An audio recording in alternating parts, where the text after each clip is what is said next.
মানুষের জীবনের চাহিদার অতিরিক্ত যা কিছু আছে তাই কিন্তু আসলে বিষ। বিষ যেমন মানুষকে মুহূর্তেই মেরে ফেলে, ঠিক মানুষের চাহিদার অতিরিক্ত বেশি কিছু তো হয়ে যায়, মানুষ কিন্তু বিষাক্ত হয়ে যায় এবং সেই অতিরিক্ত লোভ কিন্তু মানুষের মৃত্যুর কারণ হয়ে দাঁড়ায়।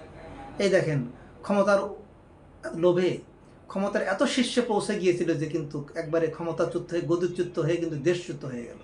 ঠিক একইভাবে অন্যান্য উদাহরণ আমরা দিতে পারি। মানুষ যখন অতি লোভ করে তখন কিন্তু ওই যে বলে না, লোভে পাপে মৃত্যু, মানুষের কিন্তু মৃত্যু ঘটে যায়। মানুষ যখন বেশি সম্পদশালী হয়ে যায়, মানুষ তখন অমানুষ হয়ে শেষ পর্যন্ত তার পরিণতি কিন্তু ধ্বংস হয়।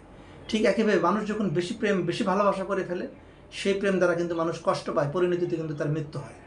এই জন্য জ্ঞানী ব্যক্তিরা বলেছেন যে অতিরিক্ত কোনো কিছু ভালো নয় এবং অতিরিক্ত মানুষের জীবনে যাই ঘটুক সেটাই হলো বিষ।